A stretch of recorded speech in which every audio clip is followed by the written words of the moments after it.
for listening to Range Minded from Independence Indoor Shooting. Before we get started, if you haven't yet, please subscribe to us on Apple Podcasts, on Stitcher, and now Google Podcasts. Pretty much wherever you can get a podcast, and leave us a review if you could. We always appreciate the feedback. This is episode 20, where we talk about Ricky's experience training at the NRA Carry Guard class in Colorado, and then we jump into a conversation about concealed carry, which includes appendix carry, and a couple more things here and there. As always, thank you for listening to Range Minded, and we hope you enjoy episode number 20, the NRA Carry Guard and other concealed carry tips. Hello and welcome to Range Minded, episode number 20 from Independence Indoor Shooting. We are back, reunited once more. Steve Zimmerman, Ricky Kasner, and myself, Mark Long. Ricky's been gone for the last 2 episodes. We had 2 Ricky-free episodes. They were in heaven. And now I crashed the party again. And now you're back, so we're all really happy. Steve's exceedingly happy, you can tell. Can you feel my elation? No, I'm good, man. I'm good. So welcome back. Where you been? What have you been up to? I was in Colorado visiting family, and then we also did both myself and general manager went to the new NRA Carry Guard training, and they were holding it there down in Sedalia, Colorado. Yeah, you were talking. It sounds pretty dang exciting. It's extremely. Sorry, I'm tired. Anyway. No, I'm serious. So it sounds. You guys were talking about. Okay. You guys were talking about I thought it was being sarcastic. No, it's not. Well, and we watched their little promo video on it, and it looked pretty cool. I mean, it's real world stuff. There's some real world training there. Mm-hmm. Go out in the desert and. Yeah, and from the video, it looks like, honestly, the NRA. It's about time the NRA updated. Oh yeah. They did so well in the beginning. 1770 something when they became an organization. 1784, whatever it was, when they became an organization. And then they did really good with them with instruction and getting stuff out their curriculum up until like the 80s, and then they just kind of stopped. Fell off. Yeah, it's been outdated for quite a while. And honestly, we use the USCCA curriculum here because it's really like class. Yeah. I mean, it's nice stuff, and it is awesome. I think their curriculum's great because it's modern. It's updated. Yeah, there's a lot of things. It's relevant. If you look at their USCCA, the book. Concealed Carry and Home Defense book. Mm-hmm. It's very thorough, very real world, very, like you said, modern. Yeah, I like their book because it's basically a book that follows the PowerPoint, but it's not just PowerPoint slides that are posted on it. It's not death by PowerPoint. Yeah, but it's like a legitimate book that you would actually read and find very fascinating. Yeah, something you'd find at the bookstore that you would buy and read about carrying or doing. Keep on your shelf or whatever. And those are the books we give away in our classes. Right. So the students walk away with something. I think. So you buy the book and you get the class for free. That's right. Yeah. That's the expense of the book. It's like the textbooks in college where you have to pretty much. Yeah, you have to spend all the money on textbooks, but that's after you spend like $20,000 a semester. So. But the USCCA, and I'm considering doing that in our basic pistol as well. We would have to raise the cost a little bit, but they make a book for the basic pistol, all the fundamentals that are talked about in the basic pistol as well. The USCCA? Mm-hmm. Right on. So I think we might start doing that. I still have to weigh the pros and cons of that. Yeah. But anyway. But they're big. So USCCA is huge on training and instruction and all that. And it's nice to see the NRA catching up to that. Yeah. And I think, I don't know this for sure, but I think that the NRA was starting to feel the heat a little bit from these other organizations that were a little more up to date.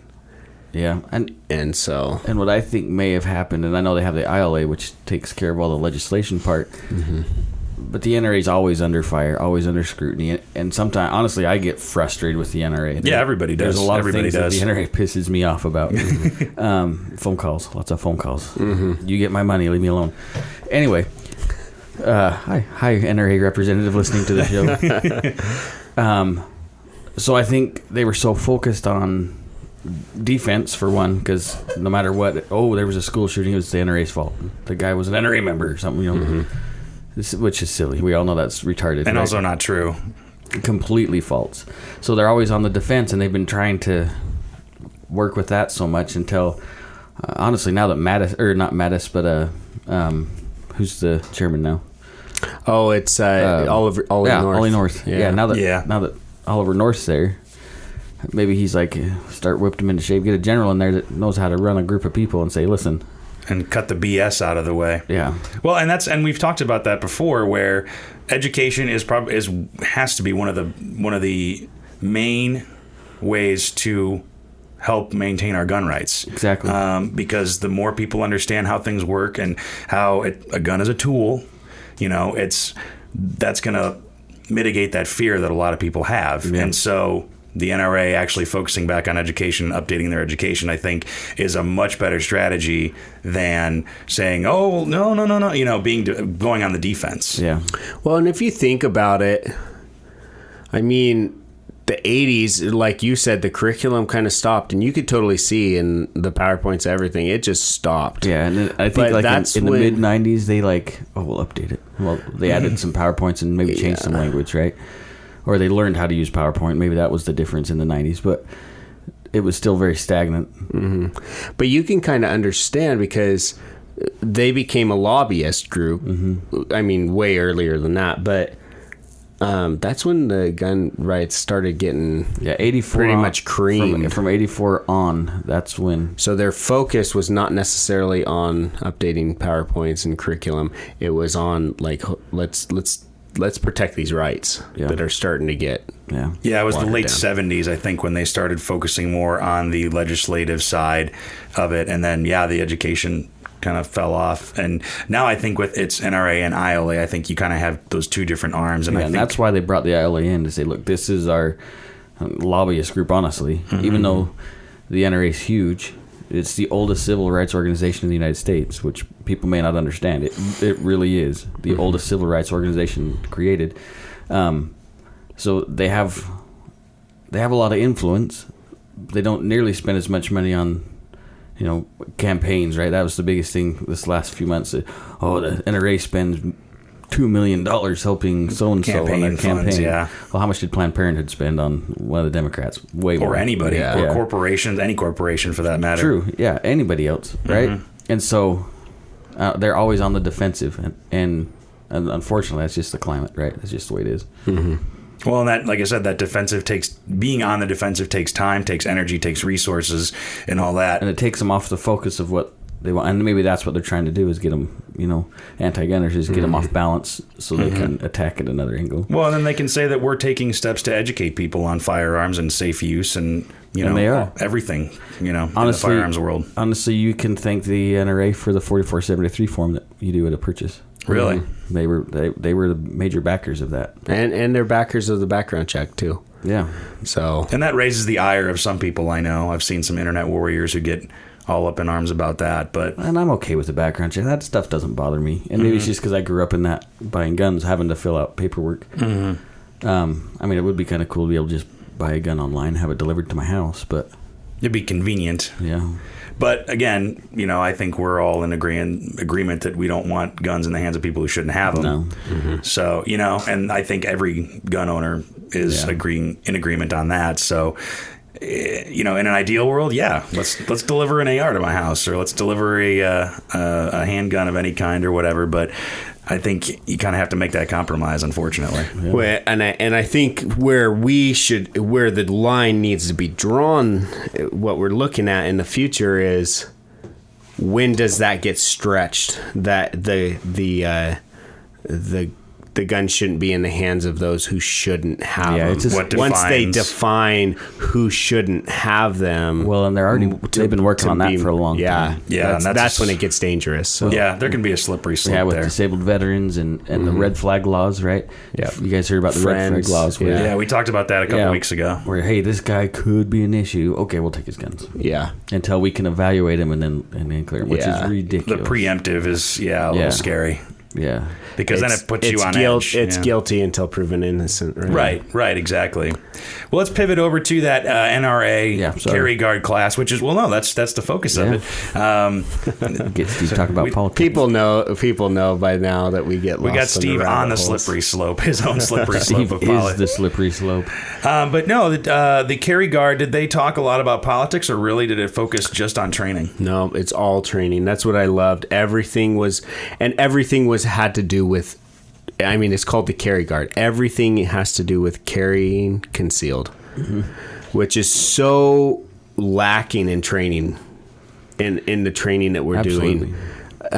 People are not, with us included. Yeah. And that's been a big emphasis on me coming back. I've just formed I restructured some classes, and then actually we're going to be developing some new classes and getting into force on force stuff.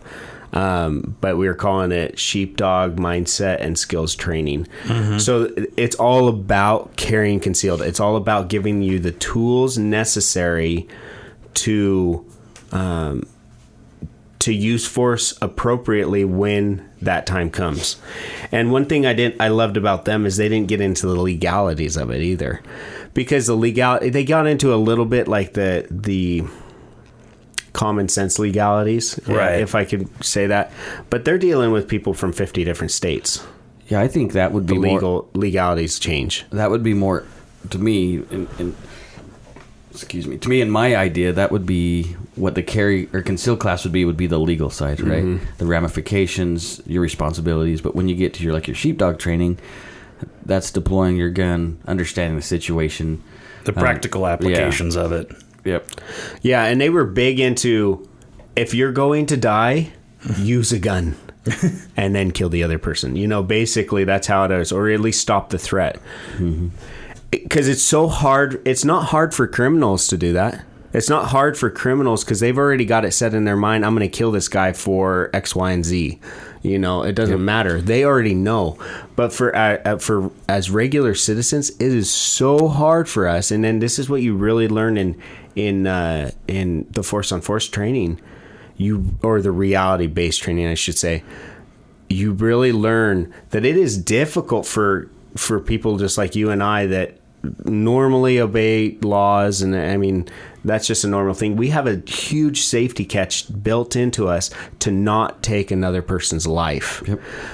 So we often wait far too long before we use lethal force. Well, yeah, I mean that guy could be inches away from us with a knife, with the potential to kill us, and it's just us hoping and praying that it doesn't happen, but he could easily in like a second get us. It's like, so. Well, a wolf doesn't think about it right before he kills something, right?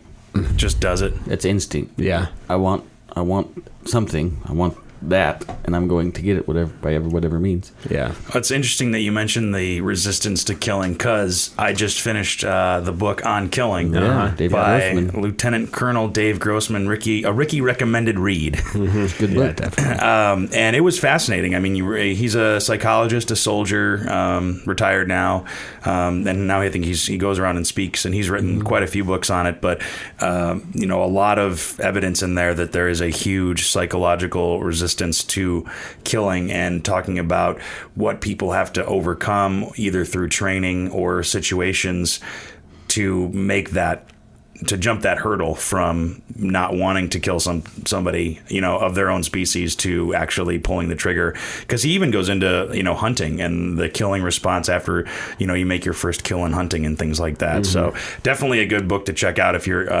into that kind of psychology thing. Kind of an odd name. I didn't really want to carry that book around.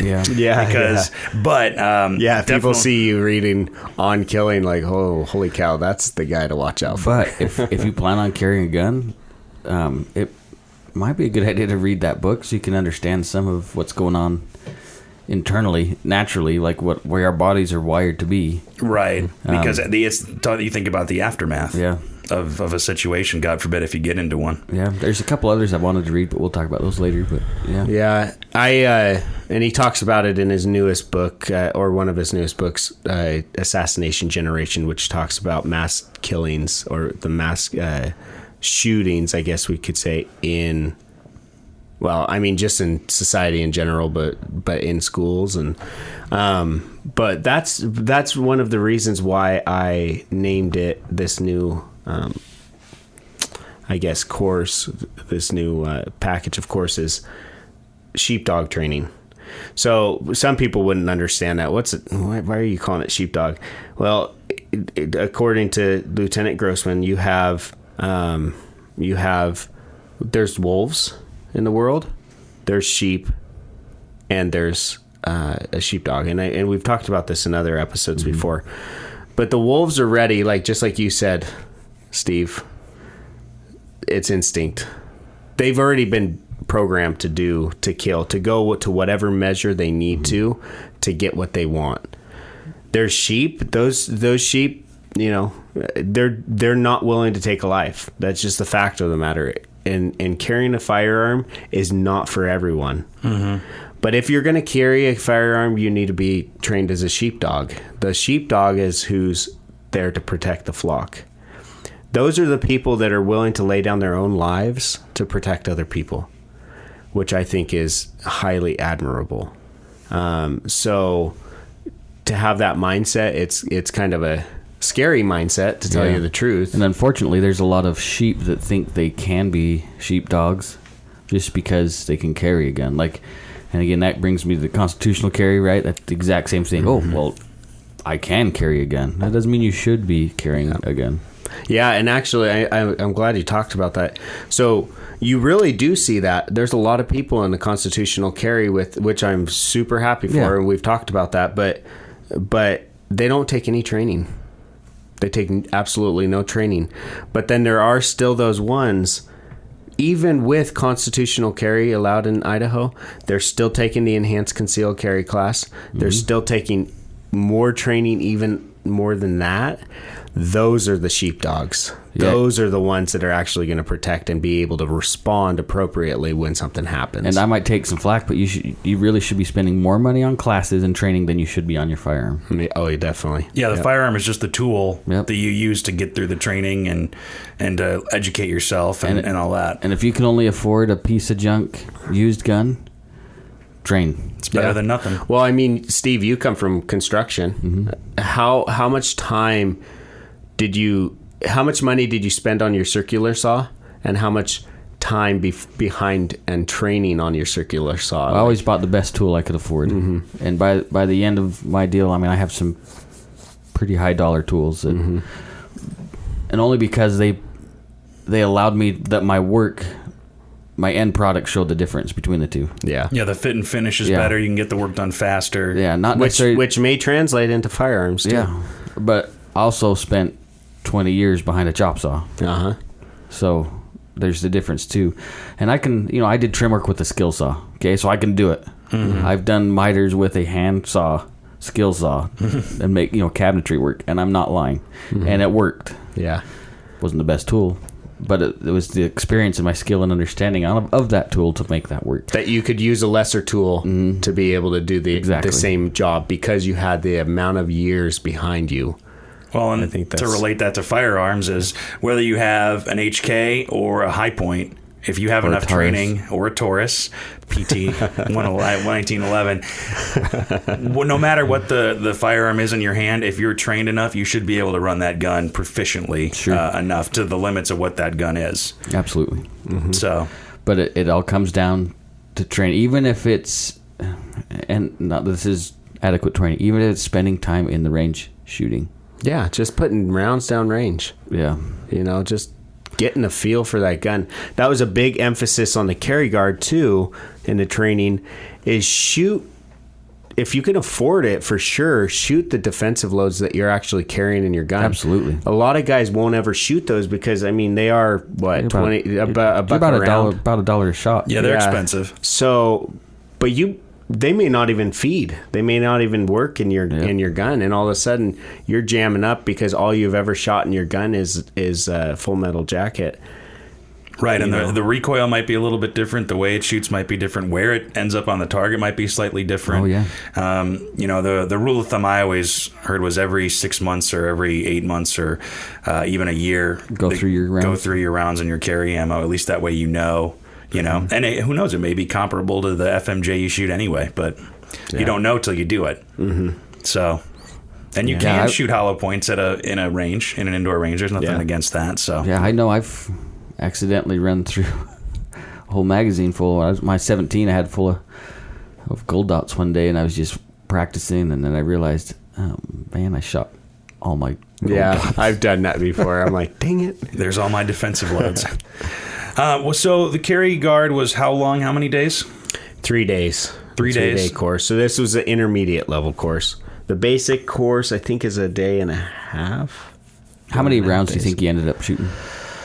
Oh, we probably shot 700 to 800 rounds. That's a fair bit. And this is something I'd like to pose to. And I shot them all out of my 43. Nice. And it was always carried. And actually, I hadn't put that many rounds through my 43 yet. In one sitting, for sure, I hadn't put that many rounds through my 43.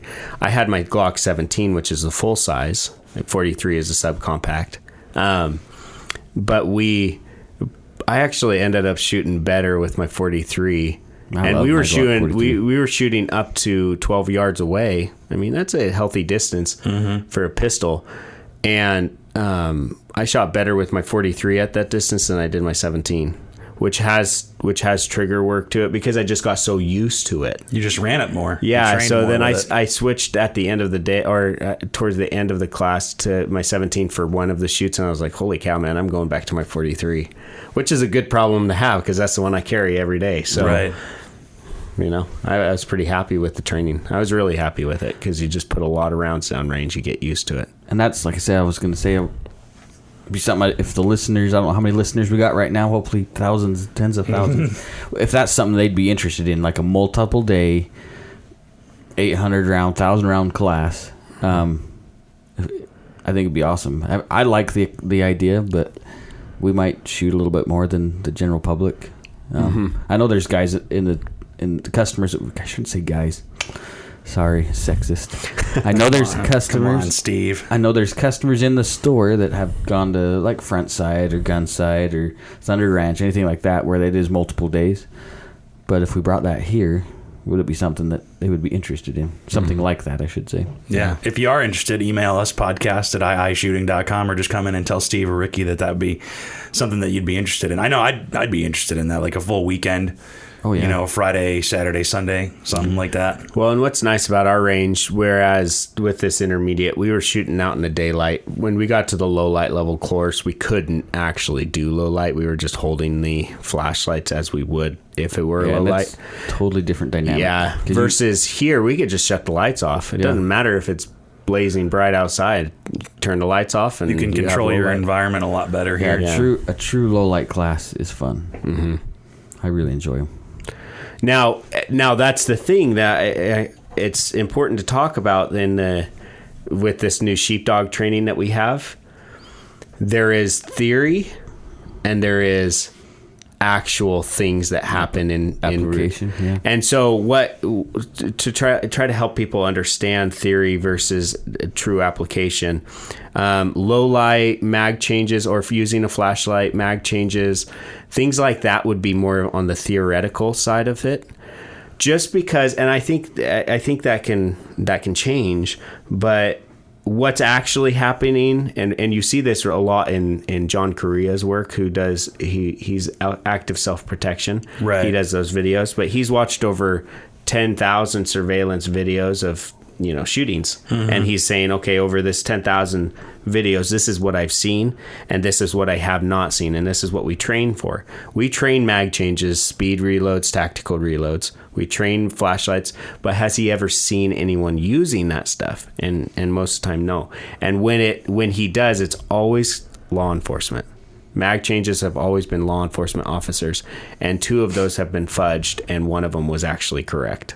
Really? So, yeah, over 10,000 videos. Now, here's the thing. Something can move from theory to actually real world if we get enough people trained and the surveillance videos are actually capturing that. There's enough evidence of it happening. Yeah, in the but real right now world. there's no data to prove that theoretical training is actually being utilized. But it is still good to train in the theory, because the more tools you have in your belt, the better off you are.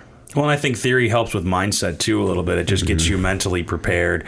And shooting is probably 80% mental anyway, just like any kind of sport. It's all more in your head than anything else. And I was going to ask, how much did they focus on theory in classroom versus actual shooting at carry guard? Well, it's hard with the carry guard. The first 4 hours, it was a lot. It was heavy onto the basics, which you can be like, oh, okay, come on now. I know this already. Yeah, you want But to you have to understand where they're coming from. They don't know you from Adam, so they're saying before we potentially have a very dangerous situation on the line, we're gonna get these guys and make sure they know it. Because if we have to kick them out, they need to set the rules right Absolutely. then. Makes sense. Fortunately, we didn't have any crazy stuff, and we were able to move in. What I want to do with our sheepdog training is to where we don't have to go over all those basics. We have prerequisite courses that they already have to take, so we're able to really just roll right away. Once Right. we get into that three-day course, it's just we're going. So there's no really delay. For the carry guard, I can completely understand why they do it, and they have to do it that way. But anyway, so the classroom was heavy the first day. We still did do a lot of shooting the first day. I'd say we went through 300 rounds, 250, 300 rounds the first day. The second day was definitely a lot of shooting. And then the third day was more, they call it a prevail drill, to where you have to shoot 20 rounds, and it's a pass or fail. You either prevail or you do not prevail. And I did not prevail. Answered my question. Yeah. Well, I passed the qualification, but I did that, and that was the last thing we did that day. That's a 50 round course. You're shooting at 2 yards, 3 yards, 5 yards, 7 yards, 10 yards, and 12 yards. And you're kind of doing different things. You might be kneeling. You might be doing mag changes. You might be doing different things in that.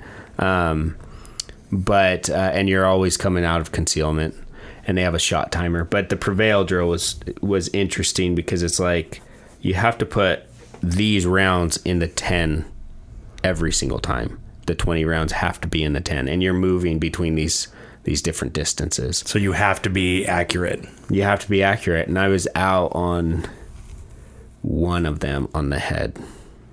It was like right there. It was close, but Didn't break the line. I didn't prevail. Only one guy prevailed in that course. So you had to 12 shoot shooters. perfectly, or else you would not prevail. You would not prevail. Yikes. Yeah. That's some serious training. So I really like the training, and hopefully we'll be bringing it here. The actual, not our own sheepdog training, but the actual carry guard classes as well.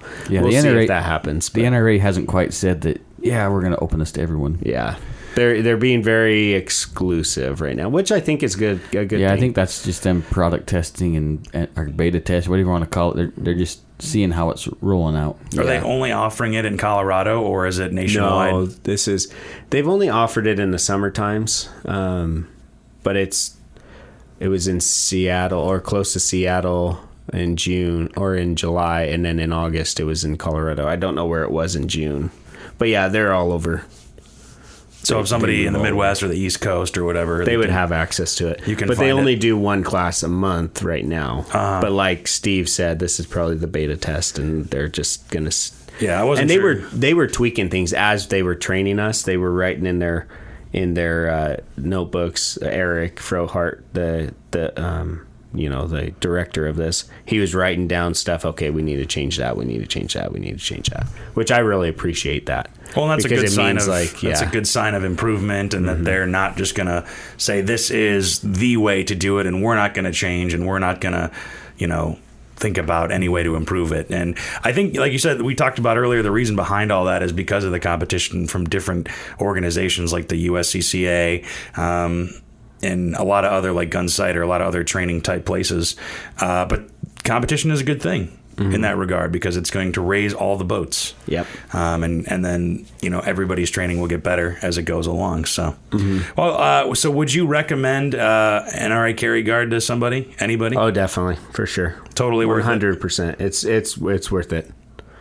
Very cool. It's extremely, it's an emphasis that's been needed for a long time. So what was the biggest thing, or the biggest thing you learned, or maybe the biggest takeaway that you have from your time with NRA Carry Guard?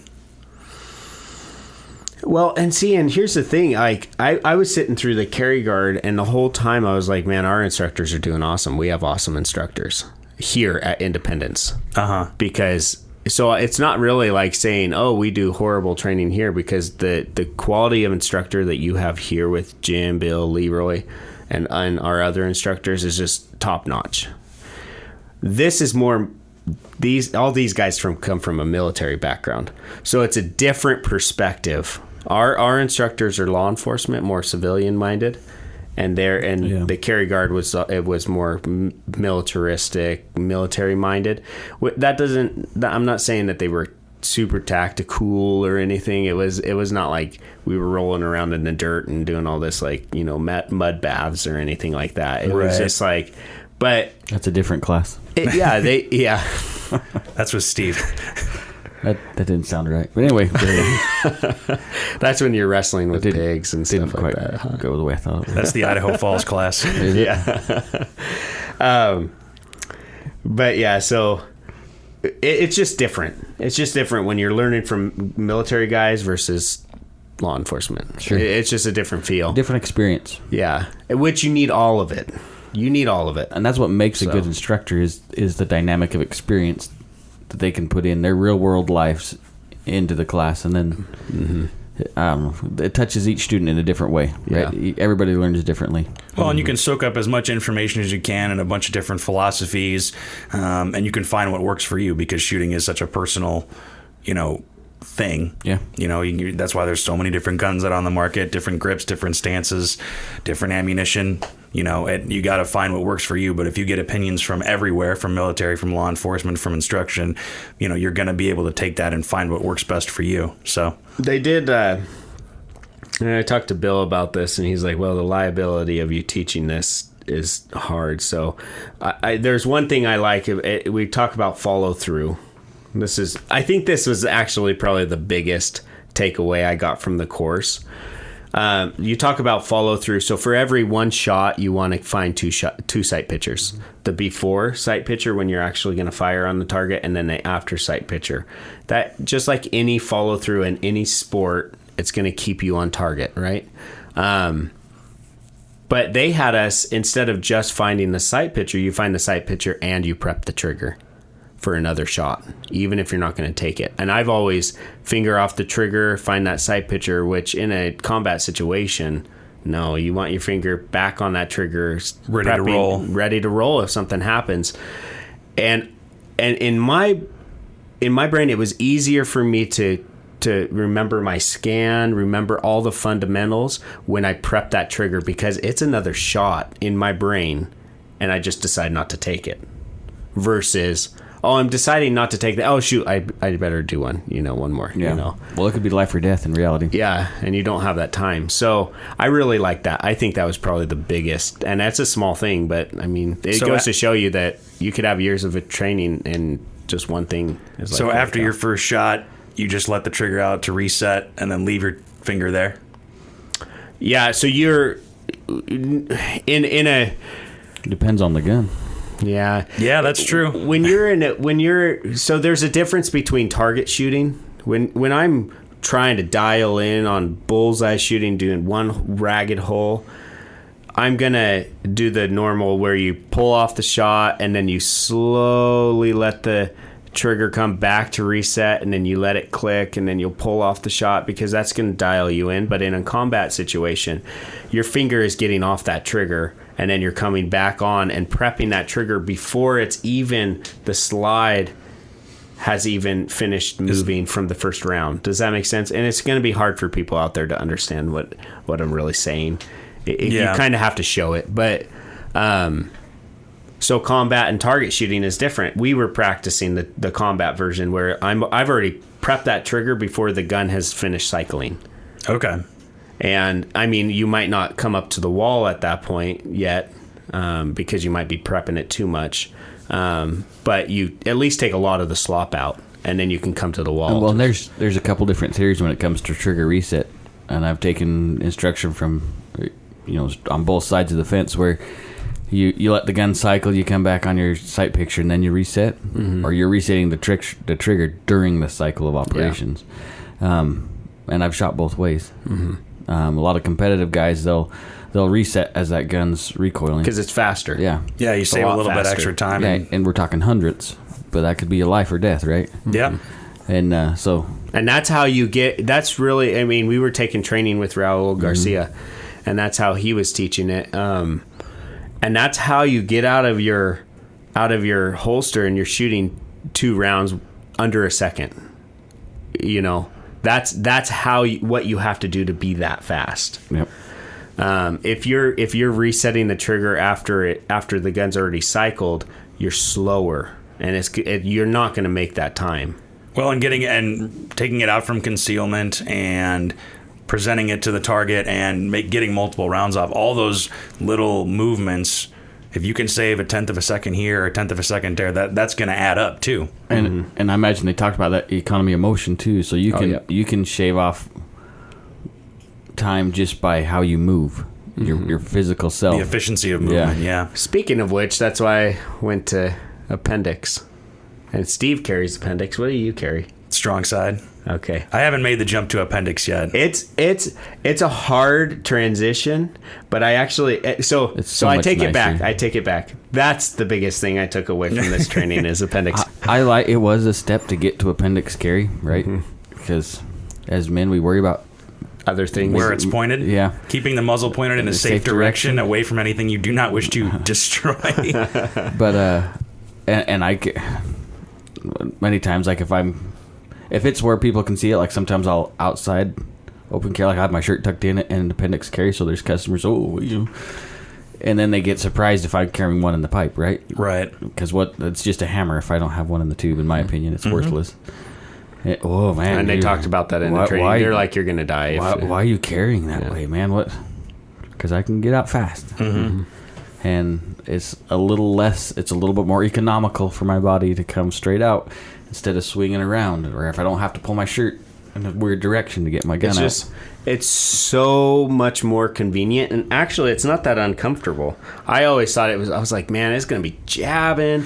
And granted, I wasn't, my holster's not necessarily designed for it, so I showed Steve yesterday, and he was like, what the mess did you do? But I duct taped padding around my holster because it was jabbing my leg. There's a great video, and I don't mean to plug somebody else's information. It's called the 300th Parallel, and it's about a big dude that appendix carry, and I mean a big dude that appendix carries. And I think he's the 300th parallel because he just gets over that 300th parallel on weight. Maybe. I think that's what it is. But it's a good video. He talks about, pant size and how to carry as a larger individual appendix. Sometimes sitting down, you got to hike them pants up, and it might not be comfortable, but the gun's not getting you everywhere. That's, I think, my biggest thing is, so I have, over the last year or so, I've actually lost about 20 to 30 pounds. I found what you lost. Yeah. And it looks great on you. You carry it well. Yeah. But, I always thought that appendix carry was just for skinny people. Ricky's a twig over there. No, I wouldn't say that. And so I've lost 25, 30 pounds, but I don't have washboard abs, despite what I sound like. Steve doesn't have washboard abs, despite what he sounds like. I'll send you a picture. We'll put it on with the podcast. But, I just feel like that extra poundage gets in the way. But it does. You get a little bit of tactical muffin top up there, and it pushes it down. Yeah. It would probably push the... But it's not a deal breaker, is what the point is. So here's the thing. It's quicker. It's far faster to get out of the holster. If I were coming from the 4 o'clock hold, which was my traditional hold, I wouldn't have made the times. I would have struggled to make the times in the qualification. The appendix carry was right there. I was on. And it's not as uncomfortable as you would think when you actually get a holster that's specifically designed for some of it appendix depends carry. on the gun. Yeah.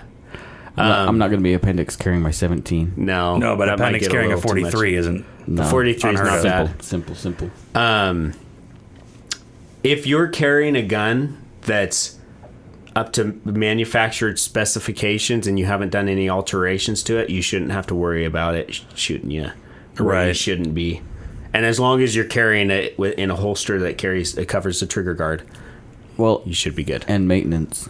Proper maintenance on that gun, because you could, and especially with your carry guns, even though I don't shoot it, how can it be dirty? Well, you get a lot of lint and other crap in there that could hinder the function of that firearm. Well, think about it this way, to be a little gross, but you get belly button lint, don't you?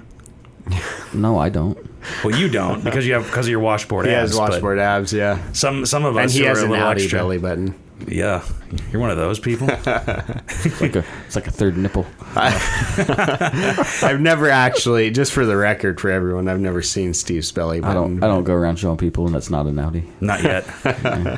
There's still time. But so, yeah, you got to think about, there is sweat and lint and, more it's contact just the way with clothes. It is. Yeah. Well, and I think one of the things that appeals to me about appendix carry is I feel like if you do it right, you print less. Way less. And you're printing. Less. And if you are going to print, or, your firearm is in front of you, always pretty much in your field of vision. You're not going to have to worry about checking it behind you or who's looking at you behind you. Maybe if you are printing, or if you have to bend over and get something. That's right. There's a lot more control, I think, you have over how you present that. And I can walk around with a magazine in my gun, appendix carried. And be way more concealed than what you are at 4 o'clock. In very public places and not worry about it. Yeah.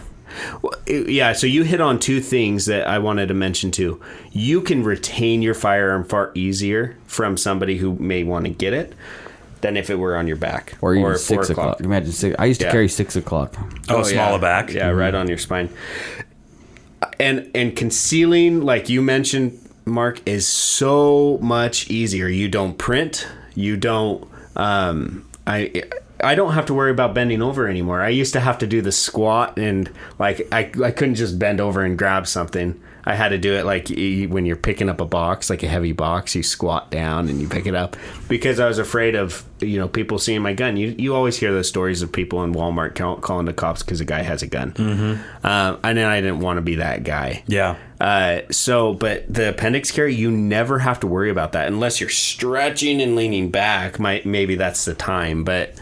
Well, and so when we sat down to record this podcast, you did lean back, and I noticed that you had like a clip on your belt, and I'm like, is he appendix carrying? Like, I literally can't tell right now, which is crazy. So, and that's because you know what that clip might mean. Other people might be like, oh, that's a weird little thing. Well, it could even be like a belt loop, belt loop, or maybe you got diabetes, got a little blood sugar meter. You don't know, yeah, a blood sugar monitor or whatever. But so, did you get a bigger size of pants? Did you size up, or no? Just normal. Actually, pants? You need less. I can cinch my belt tighter than when I was carrying 4 o'clock, because it kind of, like Steve said, it kind of tucks in there, just the anatomy, the way the anatomy is built. It has a place.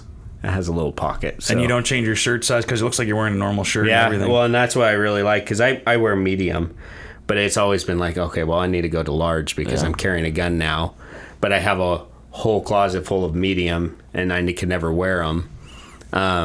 Because I didn't want to be showing off my gun all over the place. Well, and now I'm like, hey, I could wear my regular shirts now. And too, I carry at church. I ain't scared to admit it.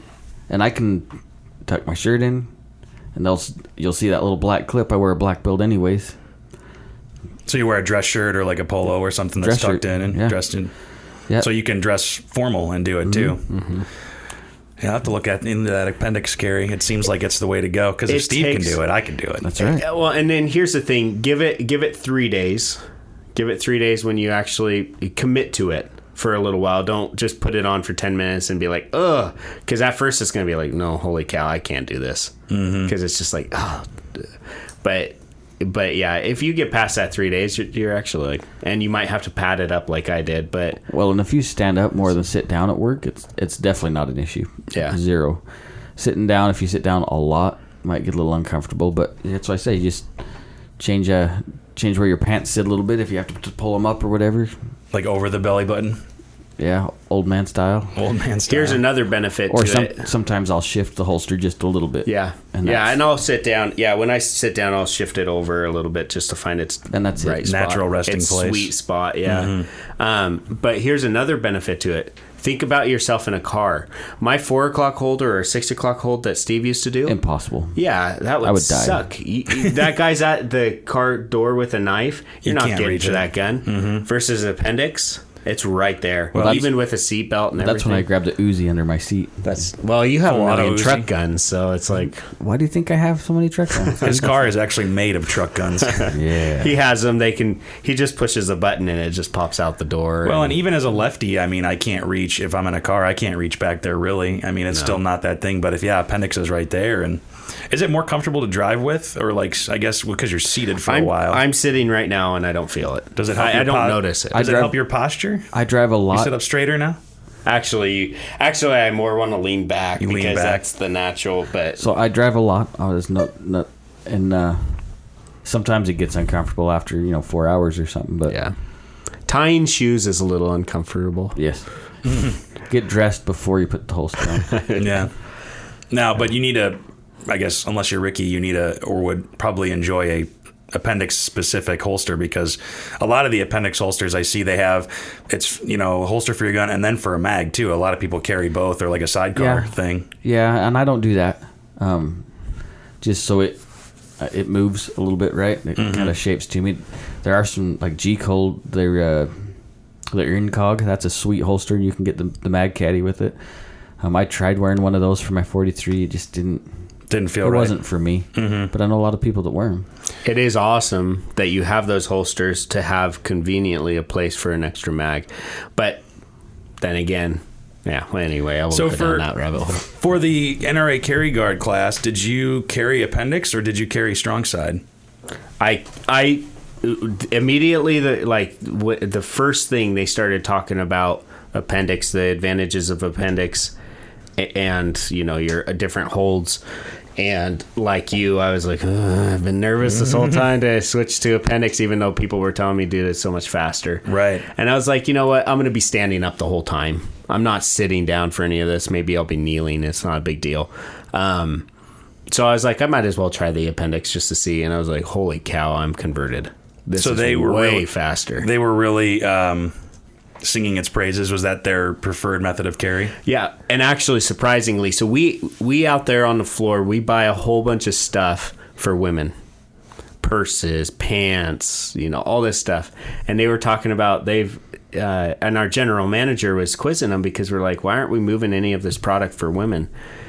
And they said, we quizzed them about it. What do you guys find for product that that women like to? And they're like, well, this brand's good, this brand's good, but they're like, but mostly women are carrying appendix. I was really surprised by that. But most ladies are choosing to carry appendix now, and Brenda Bruno, some of you guys will remember her. She was on the second episode, I believe. Yep. I was talking to her, she just came out with it. She said, "Oh, I carry appendix," and I was like, "There we go." It reinforces that women are choosing to carry appendix. So to me, I'm like, you don't need all that other stuff really, because they're choosing to just carry a regular holster, and you can get holsters that fit on that clip to exercise pants, which a lot of women want to wear now. And same thing, they print less and everything on women. So it's just a more convenient place to carry. I think that's where the industry is going to end up being, is just everybody appendix carries, because it used to be small. A back was back in the day. That was the way to carry. The Miami Vice. Or the shoulder holster. Magnum PI. Yeah, any of those. And then everybody went to strong side for a long time, which, still I think has its merits depending on, where you're at and what you're doing. And some people have been carrying strong sides for so long. in some situations, maybe it wouldn't be a recommendation to switch now because you're going to be reaching for what you are used to for so many years. Unless you train and train. Lots of rounds downrange and lots of repetitions out of that thing. And that's something that they recommend. Every time you get dressed in the morning, do 10 or 15 dry fire drills with that attire that you're wearing that day. Mm-hmm. Because you may practice with this shirt, but then the other shirt is more slippery or something like that, and you haven't trained with it at all. Or if it's colder and maybe you're wearing a button down or you're wearing a hoodie or something like that, and the game could be changed. So, well, now, thanks, Ricky. Now I have to look into appendix carry a little bit more and see, and maybe pick up a holster and just... We have holsters here. That whole thing that I just did was a sales pitch for you. That was great. I wanted to sell you a holster. Just so nobody bad. else. Just sell me a holster. But I bet you don't have a holster for a Walther PPS, do you? I probably don't. See? It's because nobody buys those. Me and the other guy that have our... Especially, we wouldn't have a left-handed. Exactly. See? I bet you I can get one. I know you can get one. Steve knows a guy. I know a distributor. My other question on the carry guard class was... Did you carry, you carried inside the waistband the whole time, right? The first half a day was outside the waistband because they kind of wanted to feel people out. But then they moved to concealment. Because all the classes that we've taken, that we offer here is all have to be outside the waistband. We're not drawing from concealment, all that kind of stuff. With the exception of...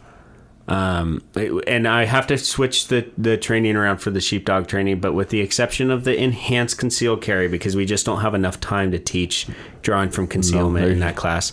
But I think I'm going to switch everything. We need to switch everything from drawing from concealment. That being said, just general shooters aren't allowed to pull from. Yeah, general shooters are not allowed. Yeah, just to come into the range and draw from concealment. It adds more danger, or more. There's more chance of injury. Yeah. Well, and think about it this way. Like you said, at the beginning of the NRA carry guard class, they put you through 4 hours of classroom training and going over the basics because you don't know who's coming in. You don't know their experience. Mm-hmm. Same thing at a gun shop, at a gun range. You don't necessarily have an idea of who's trained how and how much training they have, and maybe like they're just constitutionally carrying and they don't have that training to draw from concealment properly. And everybody's a badass. Yeah, that's just the way it is. Like, especially Steve. They come in, oh yeah, I carried a gun my whole life. I did this. And honestly, I've been a police officer for 20 years. And then I watched them run the gun, and I'm like, how did you not shoot yourself in your foot? How'd you make it through 20 years? And not to talk disparagingly against law enforcement officers, but they get complacent. Same thing with a lot of military guys. And I'm going to make some people mad, but it's usually the guys that are very vocal about their military service that think they're cowboys. Watch out for. Well, that's on the flip side. Awful. On the flip side is the folks who don't talk about it or those are the ones don't you make worry a big about. deal. Like are the ones. Those are the guys that are pretty competent. Yeah, a lot of self-control. I think that's probably what it comes down to. And there's nothing wrong with being proud of your service. No. That's why I said I'm going to get some people mad at me, but in my experience, the individuals that are extremely vocal about how long they've carried a gun and how good they are with a gun are not good with a gun. That's the thing is when they're when the bragging starts, that's when you start to say, okay, that's the guy. That's the guy in the class that I'm going to keep out. Because when you're past learning, when you feel like you've arrived and you're past learning, okay, we need to watch you. Yeah. Because you're going to kill somebody. Like, it's just, or you're going to be a danger to yourself. You're going to hurt yourself, or you're going to... Yeah. Well, and to be fair, that's usually in the minority. There's not a lot of people who actually do that. It's usually in the minority. But being at a gun store, you see a lot of people come through. And so you see all different kinds of attitudes. And it gets to where, like, if I'm working the range, I can watch somebody walk through the door. They don't even have to say anything, and I know that's the guy. You can tell. And you're right, probably, 90% of the time? Yeah. Yeah, it's the way they carry themselves. But yeah, I think that going from outside the waistband holster, or maybe what you do is you start with just a drawing from an outside the waistband holster class, because when I took, I think it was intermediate pistol with Bill, I mean, I just learned so much about just the biomechanics and the fluidity of motion of drawing from a holster anyway, and that whole process of coming up and, the grip and Bill's going to hate me because I forgot the actual words, but there's, the 5 steps is, the grip, remove, rotate, present and all that kind of stuff. Yeah. It turns into one fluid motion. Yeah. And everybody has their own counts. Right. For those. Right. So we teach 5 steps. Some people teach 4 steps. Some people teach 3 steps. So it's like, and some people teach 6. So and they all have their own different names. Right. But learning how the biomechanics of that and getting that into your muscle memory, because I'm doing it now and I remember how to do it. And learning how to do that is probably a good first step. And then moving to concealment. Yes. Because that whole concealment of moving a garment is adding that an extra step you have to train for. Well, and a level of risk that you might not have accepted about where your support hand is. Mm-hmm. Because you could easily muzzle your hand drawing from concealment easily. Mm-hmm. And if you're wildcatting that trigger, well, you might have a hole in your hand. Yeah. Well, and then they talk about that. Bill talked about that a lot with outside the waistband too, which is why you keep your hand in a fist on your chest or something. I think Jim tells you to grab the shirt. Actually, grab your shirt so you don't move, because even when people go to reholster outside the waistband, they'll move their support hand over to secure it for whatever reason. Well, and here's the thing too about holstering. You're going fast to get out of that holster. But why are you ever in a hurry to reholster? Yeah, nobody's never in a hurry to reholster. There are 0 gunfights won with a speedy holster. Yeah, 0. Yeah, I mean, I'm going to use their wording. So this is. Oh, is this vulgar? Well, it's vulgar for me, but I'm going to use it because this is what they said. But if there's a threat still downrange, why the hell are you reholstering a firearm? Mm-hmm. Yeah. Keep that firearm out. That's their words. Yeah. So it wasn't me. It wasn't me. Wow, being vulgar. I'm kind of stunned right now. I think got that's some soap. I'll get wash Ricky's mouth out. Yeah. But anyway, so that's their mindset, and I think that's spot on. Yeah. Well, I agree. Yeah. How do you know that threat's done? Yeah. If you have to readdress the threat again, you've lost the fight. And at the time when you're being commanded, now a law enforcement officer maybe pulls up to scene and you have to put that gun away or something. But at that point, lift the shirt up and slowly put that gun in a holster, making sure no shirt is in the way of a trigger, that it can pull the trigger accidentally or something like that could happen. Clear the garments and reholster nice and smooth and slow. And that was a big thing they emphasized, is slow. Well, and that's just like why they teach the scanning, because that automatically trains you to look left, look right, and make sure that you have assessed all the threats and that they're all neutralized, because there could be somebody coming up or whatever. So it all goes hand in hand. And when you're scanning, don't do the whole robotic motions of that's just what you always do, because you're never going to see anything. You're not looking for anything. When you scan, actually look for stuff. Look for things to identify so that you're not getting into these robotic motions that aren't doing anything for you. And that's what a lot of people, they just use those after-action drills just to do the after-action drill. Well, and it probably actually helps, too, to get you out of tunnel vision. Mm-hmm. Oh, because there is a tunnel vision, and Colonel... I'm blanking. Grossman? Colonel Grossman, yes, thank you. Colonel Grossman talks about that, in the process, that you do get tunnel vision or time slows down or anything like that. So in order to increase your situational awareness to get out of that tunnel vision, that's the best way to do that is to look. So, But I bet you I could stand behind with a dummy weapon in my hand. One of those guys that's doing this. And when somebody's, in a class, and okay, do your after action. And then I'll be okay. How many people saw the gun in my hand? Yeah, I bet you very small, if any, because they just get into the motion of I'm going to turn my head. Well, and they do it super fast. Why is again with the holstering? Why does a scan need to be fast? Scan. You're looking for threats. You have your primary scan where the weapon's still up, ready to engage if you need to. Then you come back down into your compressed load ready or your low ready, and you do your secondary scan where it's just over your shoulders and stuff like that. Start pivoting. Yeah, and why does it have to be quick? Make it deliberate. It should look for things. It shouldn't be quick because, like I'm saying, in that generalization of me standing behind there with a weapon, you're dead. Yeah. I think one of the reasons it probably is so quick is because there's an adrenaline rush to it, and you just get into it, or you do it so many times that you don't even think about it, or the principles haven't been presented properly, and the students don't really understand why, like the why of scanning.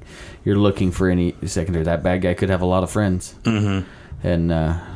So it's more if somebody's teaching, well, why we do it, just do it kind of thing. Yeah. That mentality is counterproductive. You scan because you do. Just do it. Yeah. That's the wrong answer. Counterproductive. Yeah. So you would totally recommend the class to? Oh yeah. And is there a step beyond intermediate? Do they have an advanced level class? Yeah, they have an advanced level. So you have to pass. There's two different ways you can pass. You can pass with distinction, which is 90% or higher, or you can pass you just pass the class, which is 70% or higher on the qualification. And that's a 50-round drill, or 50-round shot. And you're moving, again, between 2, 3, 5, 7, 10, and 12 yards. And this is to pass the intermediate doing different class. Drills and stuff like that to pass the intermediate level class. Yeah. So you'll get a certificate, a shirt, and then a coin, which we haven't got yet. Did you pass with distinction, Ricky? I did. Look at that. I knew he looked more distinguished since his return. But I got docked. I got docked quite a few points, and I could have passed better with distinction if I wouldn't. What did you do? Okay, well. So one time, I talked to you about the follow through, how they have you prep the trigger one time, and you get docked 10 points every time you don't follow a sequence, or you go over time, you get docked 10 points, which is a huge amount of points. So one time I prepped the trigger too much, and I pulled off another shot when I shouldn't have. Oops. It was still within time, so I didn't get double penalty, but still, yeah, I pulled off another shot. Which is a good thing to do in training, so you don't do it in the real world. Maybe that threat needed it. Yeah. The other thing is, then I was so used to, because we did what we called failure drills, which is 2 shots to the chest, 1 shot to the head. 2 shots to the chest, 1 shot to the head. You know, that's just, we did that so many times that I got so used to it. Then they switched it up on me, and they did 1 shot to the chest, 2 shots to the head, and then another shot to the chest. They switched up to the pattern. And I was going through it beforehand. I was like, okay, I know this is going to be a challenge for me because it's so ingrained in me to do that, because I do that here, I do it everywhere. Yeah, it's a very prevalent training. Yeah. And so I come out of concealment, and you're getting revved up because the shot timer's going. And so I go bang, bang to the chest, and I'm like, dang it. Bang, bang to the head, and then bang to the chest. That last shot, I went overtime because of my, like that. And then, because I did 2 shots to the chest, 2 shots to the head, and then another shot to the chest because I was trying to make up for it. You had a time penalty? I had a time penalty and a not following directions penalty. So for that one, out of 40 points, I got 17. Because one of my head shots was out in the 7. It wasn't in the 10. So that sucked. Ricky. So I probably could have had a 96, but something like that. But how much time did you have on that drill? I tried to remember those, and I couldn't remember. I'd say probably 3 seconds. 3 seconds, maybe, something like that. It's still pretty fast. Yeah. Did you find that you got faster over the course of time, like as the class went on? Yeah, but you also find that you get a little bit more sloppy too, because you're yanking the trigger because you get so excited. Yeah. So you have to remember, there were quite a few times I came out of it and I would find my sights, and a lot of times you're not even finding your sights. You're point shooting. Mm-hmm. I mean, because you just have to be so quick. It's all about learning how to pace yourself. And then you come out of that holster, you shoot your time, and then you're waiting, and then the shot timer says, that was the end, and you're like, well, I could have taken more time and placed more accurate shots. Yeah, gotcha. That's inevitable. You get excited because you get so fast. You try to go so fast, but then when I was pacing myself and learning the rhythm of my gun, then that's when my shots were better. Everything clicked a little bit better. Yeah. So what does the advanced class go into? Did they talk about it at all? Or they'll be doing a lot of cover concealment, unorthodox shooting positions, low light, more force on force, I think, stuff like that. Did you do force on force training? We did force on force with blanks. Okay. So tell me a little bit about that. Yeah, there were no projectiles actually coming down, but we use UTM, which is Ultimate Training Munitions, blanks, the guns and the blanks.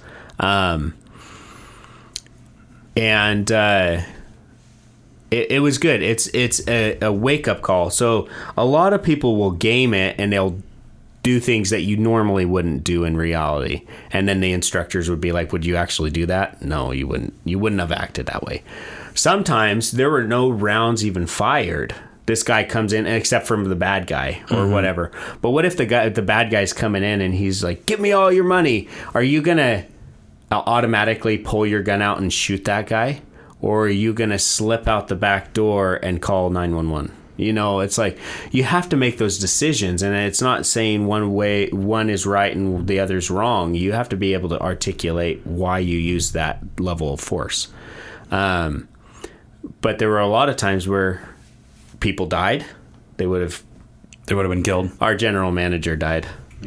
Like 3 times or something. Yeah, he died.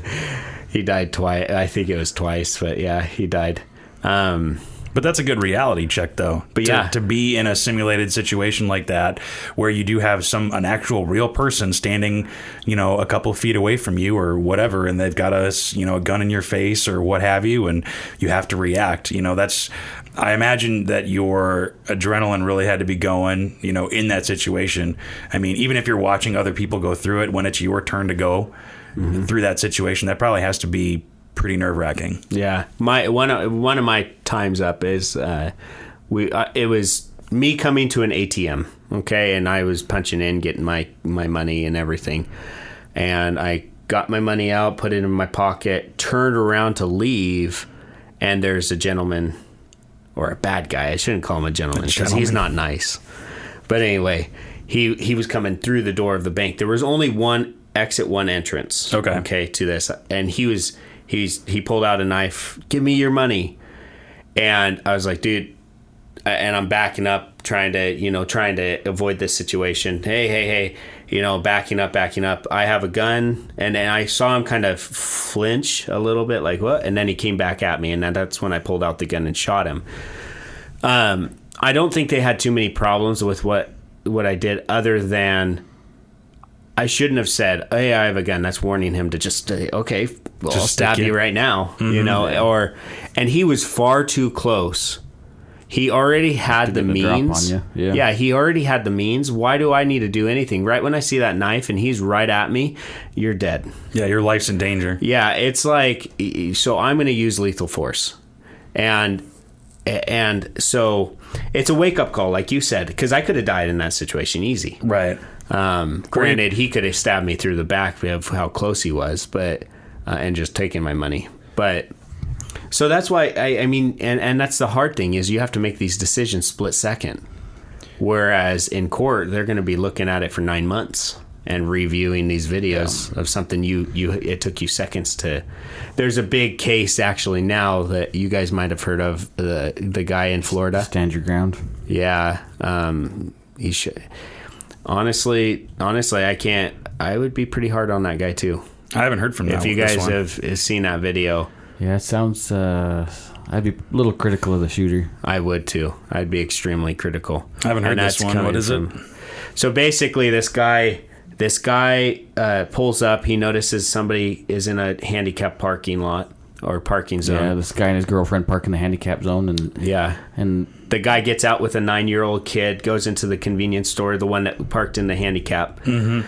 This other gentleman got frustrated. He went up to the lady and started, berating her for parking in a handicap location. And then the boyfriend comes back out with his son, sees this guy berating his girlfriend or wife or whoever she is, and he pushes him to the ground. This guy that gets pushed to the ground pulls out a gun, and you can see the guy kind of, he's coming back towards him before the gun is pulled. Right. But after the gun's pulled, the guy starts backing up and doing this whole thing, and then he shoots him. The guy runs back into the convenience store and falls over dead. And this is very recent. And to me, I know that shooter had to make that split-second decision. But from my perspective, he's the one that started the fight.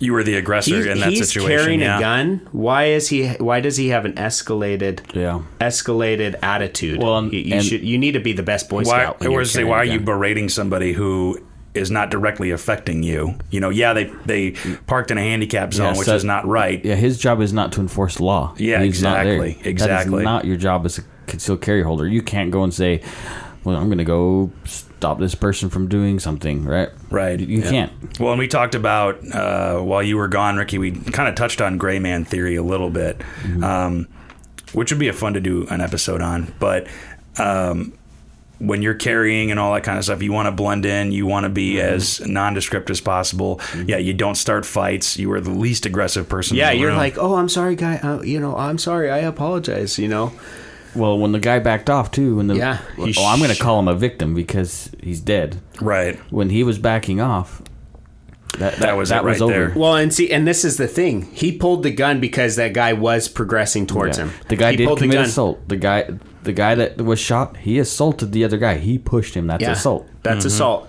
So once that gun comes out, that guy's justified to brandish a firearm at that point. But to stop the threat. The threat was backing away. The threat probably would have stopped, but he decided to shoot him now and kill him. And so that's where, use of force went above and beyond. Yeah. It was an excessive use of force. It was excessive. Well, and that violates my golden rule for life, is don't mess with people you don't know.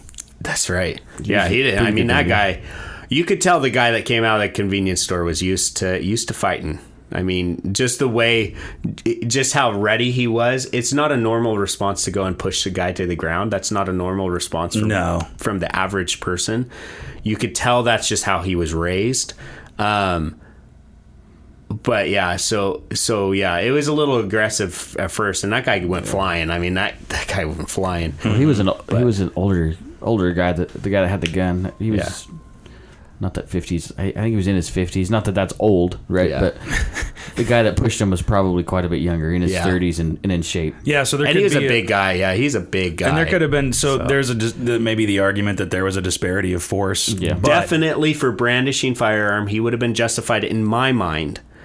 Yes, if the dude was down pummeling his face, right? Yeah, but the threat stopped. Well, no, I'm not for brandishing, not for using deadly force. Yeah. In my mind, if you could take away that bullet flying down range and hitting him in the chest, if you could put that bullet back in the gun, that guy was completely justified. He wasn't justified going in berating that woman. That's just not his place. But he was justified to pull that firearm out and brandish the firearm and stop that threat. Right, because as we've talked about, the presentation of a firearm is very likely to stop a threat like that. Mm-hmm. Yep.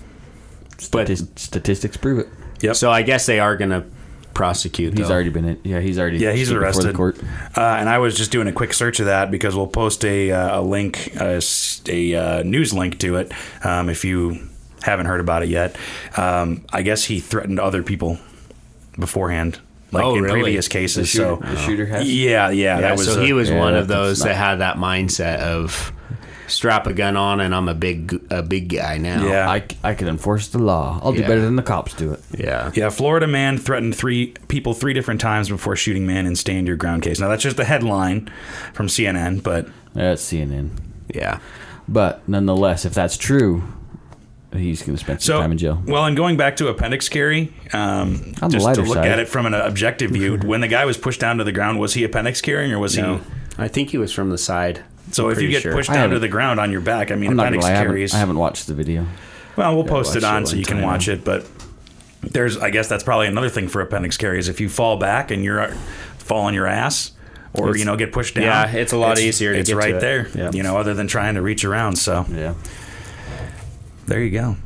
Well, I'm glad you enjoyed your NRA carry guard class. I'm glad you would recommend it. I'm totally down to do a 3-day class. And just so everyone knows, that's actually not what we were going to take the whole episode to talk about. It just kind of transformed into that. We have been requested to talk about IFAKs, which is your medical kit that you carry. Individual first aid kit. Yeah. Yep. We will do that next week. We will do that next week because we're actually going to talk about things like tourniquets, hemostatic gauze. Maybe things 2 like weeks because I'm going to be gone. Oh, buddy. Where are you going? Away. Maybe Rob will come back on and we'll just... Away. Talk about safes again? Yeah. Is that what you guys talked about? Sorry, I haven't even listened. Talked about safe storage and talked about, fire ratings on safes and the peace of mind that safes bring you. So, but yeah, in 2 weeks. And who is the person who requested IFAK? The IFAK Why are you looking at me? I don't know who it was. You told I can't remember what customer it was. He's you're going to hate me. You're a valued customer. Yeah. Delete that out of there. Yeah. Because I don't remember his name. One of our valued... big guy. It's the big guy that's Red? like... Yeah, Red. Okay, Hi, Red. you can put it back in and then... Okay. Hello, Red. I know Red's listening. You asked me... Okay, you can ask me that again and now I know. Well, Red, we'll get you your individual first aid kit and med supplies episode in 2 weeks when Steve returns. It'll be a good one. I want to be a part of that. Yeah, so we'll wait on that I'm one. kind of passionate about that stuff. Yeah, it's important. And we have them all here. You can hear. Yeah, you can hear them, and Steve's got his IFAK. We came prepared, but yeah. I stole the show. Well, you were gone for 2 weeks, so you had a lot of things to say. Yeah. So and I converted Mark over to appendix care. Well, now I'm going to go try it out. I need to go try one of these out now and see on the floor. So we're going to go do that. But thanks for listening. If you have a request for an episode, let us know. Podcast at iishooting.com. Message us on Facebook at Independence Indoor Shooting. You can find us and subscribe to us and review us as well on Apple Podcasts, on Stitcher, on Google Podcasts now. We're trying to get onto Spotify. Yeah. Basically just Google Range Minded. So we're kind of a big deal. We're kind of a big deal, kind of getting everywhere, which is great. I told my sister-in-law when she was like, "Oh, I'm totally going to listen to you guys." I was like, "So you're going to be number 7." I don't know how officially how many people listen. I just like listening to myself. That's why. Tell your friends to listen. Tell your mom. Subscribe and come show us you subscribe, and Steve will give you a big hug. Well, maybe. Yeah, maybe a kiss on the cheek even. No. He'll show you his belly button. Yeah. I'll prove that it's not an Audi. Oh, yikes. Well, on that note, thanks for listening, and we'll talk to you next week. See you guys. All right, see ya. Thanks for listening to Range Minded. If you've got a comment, question, idea for the show, or any feedback, send us an email to podcast@iishooting.com or send us a message on our Facebook page. Just search Independence Indoor Shooting. Again, thanks for listening to Range Minded. We'll see you next time.